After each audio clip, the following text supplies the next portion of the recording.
14 indirect taxes हैं, एक direct tax है और ऊपर से वैट। ये स्थिति हमारे देश में। तो आप कल्पना कर सकते हैं जिन देशों ने सारे इनडायरेक्ट टैक्सेस खत्म किए और वैट लाया वो सफल होने वाले हैं, क्योंकि जनता को मजा आ गया। सारे के सारे इनडायरेक्ट टैक्स चले गए, बहुत मजा आ गया, और डायरेक्ट टैक्स भी चला गया और ज्यादा मजा आ गया। अब जिन देशों में महाराज जी डायरेक्ट टैक्स नहीं है, इनकम टैक्स भी नहीं है और वैट है, उन देशों में वैट का रेट क्या है, वैट की दर क्या है और कितनी वस्तुएं हैं जिन पर वैट है। स्विट्जरलैंड की बात करता हूं। स्विट्जरलैंड दुनिया का सबसे ऐसा अद्भुत देश है जहां वैट सिर्फ 1.5% है, 1.5%, और सभी वस्तुओं पर एक जैसा है, 1.5%।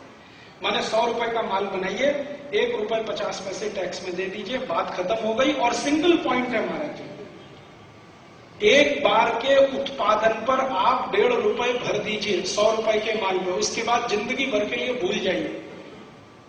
ना आपको बिल रखना है, ना कैश मीमो रखना है, ना वाउचर रखना है, ना परचेज रजिस्टर, ना सेल रजिस्टर, ना कोई डॉक्यूमेंट। आपने घोषित किया मैंने 100 रुपए का माल बनाया, ₹1.5 भर दिया, बात खत्म हो गई। अब उस माल को आप पूरे यूरोप के किसी भी देश में बेचने के लिए भेज दीजिए, कभी भी दूसरा टैक्स नहीं लगेगा। यूरोप के देशों ने क्या किया है महाराज जी, एक दूसरे के देश जहां पर वैट है वहां कस्टम ड्यूटी भी हटा दिया, कस्टम भी नहीं लेते, आयात कर भी नहीं लेते। तो इतना सरल कर दिया उन्होंने टैक्स के स्ट्रक्चर को। वहां कोई भी दूसरा टैक्स नहीं है, सिर्फ एक वैट है, और वो भी 1.5% है। दूसरे कई देश हैं वहां पर किसी में 3.5%, 4%, 6%, 7.5%, 8%, 9%, इसके आगे जाता नहीं है। कुछ सेलेक्टेड वस्तुएं हैं जिन पर 17% है, सेलेक्टेड, जिनकी संख्या 20-25 से ज्यादा नहीं है। हजारों दूसरी वस्तुओं पर बहुत कम है, और बाकी दूसरा कोई टैक्स नहीं है। ये सबसे महत्व की बात है जानने की। हिंदुस्तान में जो सबसे खराब बात हो रही है वैट में वो ये कि दूसरे ढेर सारे टैक्सों के साथ इसको सरकार ला रही है। एक और महत्व की बात है, यूरोप के सभी देशों में वैट जो है ना वो सैन वैट है, स्टेट वैट नहीं। कहीं भी राज्य सरकार नहीं लाई, केंद्र की सरकार लाई। सैन वैट और स्टेट वैट में फर्क क्या होता है? अगर आप सैन वैट भरते हैं तो अपने माल को उस देश के किसी भी राज्य के किसी भी गांव में कभी भी ले जाके बेचिए, कोई प्रॉब्लम नहीं। लेकिन स्टेट वैट होने से प्रॉब्लम ही प्रॉब्लम, सेंट्रल का नहीं है, स्टेट का है, और स्टेट में अलग अलग कानून अगर बना दिए हैं तो तकलीफ ही तकलीफ है। तो इंटर स्टेट बिजनेस बहुत तकलीफ में आता है जब स्टेट वैट होता है, और सैन वैट होता है तो इंटर स्टेट बिजनेस बहुत सरल हो जाता है। तो दुनिया के सभी देशों में जहां वैट है वो सैन वैट है, स्टेट वैट नहीं। तीसरी एक और महत्व की बात, जहां भी देशों ने वैट लाया, दुनिया के हर एक देश में 2 नियम बना दिए उन्होंने, बहुत इंपॉर्टेंट है ये नियम। क्या बना दिया कि सरकार जो टैक्स ले रही है वो टैक्स की मालिक नहीं है। जो रेवेन्यू कलेक्शन हो रहा है टैक्स के माध्यम से, सरकार उसकी मालिक नहीं है, कस्टोडियन है। ये रूल है, उनके नियम। सरकार जितना टैक्स इकट्ठा करेगी उसकी वो मिल्कियत नहीं है, संपत्ति सरकार की नहीं है, सरकार उसकी रक्षा करने के लिए गठित की गई है। जैसे ट्रस्टी होते हैं ना, ट्रस्टी ट्रस्ट की संपत्ति के मालिक नहीं होते, सुरक्षा करने के लिए है। वैसे ही सरकार सभी देशों में सुरक्षा करने के लिए है, मालिक नहीं है। मालिक तो वो है जो टैक्स दे रहा है।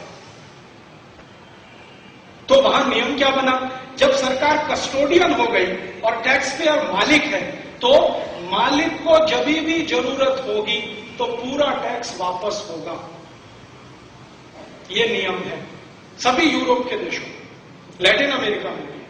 अब जरूरत कैसे होगी, मैं आपको 2 उदाहरण देता हूं। मान लीजिए आप फ्रांस में बिजनेस करते हैं और आपको 20 साल हो गया, आप 20 साल से फ्रांस में वैट भर रहे हैं ईमानदारी से टैक्स में। 21वें साल में एक दिन आपको लगा कि ये फ्रांस अच्छा देश नहीं, इससे ज्यादा अच्छा देश जर्मनी है, और आप अपना सारा बिजनेस जर्मनी शिफ्ट करना चाहते हैं। जिस दिन आप सरकार को कहेंगे कि मैं फ्रांस छोड़ के अब जर्मनी में सेटल होना चाहता हूं और मेरा बिजनेस पूरा मैं जर्मनी ले जाना चाहता हूं, उसी दिन आपका 20 साल का एक पाई जो आपने पे किया है वो आपको वापस मिलेगा, उसी दिन। और सरकार आपको एक धन्यवाद पत्र देगी, भाई बहुत धन्यवाद, आपने 20 साल तक हमको टैक्स भरा, हमने आपके टैक्स का देश के विकास में इस्तेमाल किया, हमें दुख है कि आप हमारा देश छोड़कर जा रहे हैं, इसलिए ये टैक्स का पैसा आप अपने साथ लेके जाइए, क्योंकि हम इसे नहीं रख सकते, हम इसके मालिक नहीं है, मालिक तो आप फ्रांस छोड़ के जर्मनी जाइए, जर्मनी छोड़ के बेल्जियम चले जाइए, बेल्जियम छोड़ के डेनमार्क चले जाइए, डेनमार्क छोड़ के किसी और तीसरे देश में चले जाइए, टोटल जो वैट आपने पे किया है 20 साल, 25 साल, 30 साल, 40 साल, वो एक दिन में आपको पूरा वापस हो जाएगा। आप अपना वैट वापस लेके दूसरे देश में जाइए, बिजनेस शुरू करिए, बिजनेस शुरू करने के बाद वहां पर वैट पे करिए, फिर 20 साल बाद आपका दिल उब जाए, वो देश को छोड़कर और किसी में चले जाइए, वापस मिल जाएगा। इस तरह का नियम है सभी देशों में। और एक नियम है, मान लीजिए आपके धंधे को कोई चोट पाई गई, चोट आ गई कैसे? फ्रांस में आप धंधा करते हैं और भूकंप आ गया, धरतीकंप आया, दुकान आपकी टूट गई, फैक्ट्री डूब गई, भूचाल आया, धरतीकंप हो गया, आग लग गई, कुछ हो गया, फैक्ट्री बंद, दुकान बंद, सब धंधा बंद, वो दिन आपको आपका पूरा टैक्स वापस मिलेगा, ताकि आप नया धंधा शुरू कर सकें।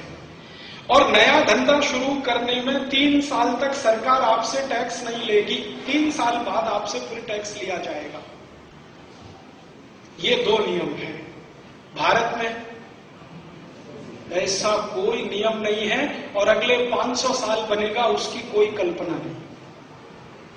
यहां तो क्या है, जितना मिले खींचे जाओ, लेते जाओ, खींचते जाओ, लेते जाओ, अपनी जेब में रखते जाओ, वापस देने का तो प्रश्न ही भारत में नहीं है। तो जहां वैट है वहां के 3 नियम महत्व के हैं। एक तो सिंगल पॉइंट वैट है, दूसरा टैक्स की दर बहुत कम है, और सेंट वैट है, सेंट्रल वैट है, और रिफंडेबल है, और टोटल इनडायरेक्ट टैक्सेस खत्म करके लाया हुआ। और एक इंटरेस्टिंग बात, जितने यूरोप के देशों में वैट है वहां पर वैट लेने वाला जो अधिकारी होता है उसके पास कोई जुडिशियल राइट्स नहीं होते।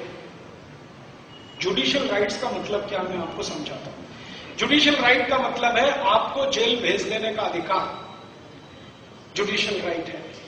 आपकी संपत्ति जब्त करके बाजार में बेच देने का अधिकार, जुडिशियल राइट है। आपके बीवी बच्चों को जेल भेजने देने का अधिकार, जुडिशियल राइट है। ये किसी भी अधिकारी को नहीं होता, यूरोप के किसी भी देश में और लैटिन अमेरिका के किसी देश में उनको अधिकार नहीं है, जुडिशियल राइट्स नहीं है, उनको सिर्फ ड्यूटीज है, राइट्स नहीं, कर्तव्य है। राइट्स तो टैक्स पेयर को है, कर्तव्य तो टैक्स लेने वाले को है, कलेक्टर को है। और ज्यादातर देशों में जब वैट का कमिश्नर या वैट ऑफिसर किसी व्यापारी को फोन करता है तो 1 या 2 कंडीशन में ही फोन कर सकता है, बाकी तो फोन भी नहीं कर सकता। कंडीशन क्या है? मान लो आपने टैक्स भरा और गलती से ज्यादा दे दिया, तब वो वैट कमिश्नर आपको फोन करेगा, सर आपका तो मैंने रिटर्न देखा है, आपने तो गलती से ज्यादा टैक्स भर दिया है, आप मुझे टाइम दीजिए, मैं आपका वापस पैसा देने आना चाहता हूं। आप बोलेंगे सैटरडे को आना, सैटरडे जो वीकली ऑफ है, संडे ऑफ है, सैटरडे आना, तो आएगा और आपके हाथ में पैकेट देके जाएगा। वो 10,000 यूरो डॉलर का हो सकता है, 50,000 यूरो। यूरोप के जिन लोगों से मैं बात करता हूं, मैं कहता हूं भाई वेट कमिश्नर का फोन आया, तो कहते राजीव भाई दिवाली होती है उस दिन, जिस दिन फोन आया, दिवाली पक्का है कि हमको 10-20 हजार डॉलर देने आ रहा है, पक्की बात है, अदरवाइज वो फोन करेगा नहीं आपको। एक तो ये कंडीशन में वो फोन करता है। दूसरा कि आपने मान लीजिए टैक्स भरा है और आपके चार्टर्ड अकाउंटेंट से कोई बड़ी भारी गलती हो गई है, कोई ब्लंडर हुआ है, छोटी गलती नहीं, बड़ी गलती कोई हुई है, या आपका टैक्स कंसल्टेंट से कोई बड़ी गलती हुई है, तब वो आपको फोन करेगा और आपसे अपॉइंटमेंट फिक्स करेगा कि आपकी ये गलती है, मैं आपके साथ बैठ के बात करना चाहता हूं। आप उसको अपॉइंटमेंट का टाइम दीजिए, फिर वो आपके साथ बात करेगा। और आप बोलेंगे मेरे घर में आ जाओ तो आ जाएगा, आप बोलोगे मेरी दुकान में आ जाओ तो आ जाएगा। आपको अगर सुविधा है, वो पूछेगा आपको सुविधा है तो आप मेरे ऑफिस में आ सकते हैं, आप कहोगे नहीं नहीं मेरे पास टाइम नहीं है आपके ऑफिस में आने का, ठीक है मैं आता हूं आपके पास। ये तो होता है वहां का वैट कमिश्नर। और यूरोप के कोई भी देश का वैट कमिश्नर टैक्स पेयर को सर करके बात करता है, सर सर।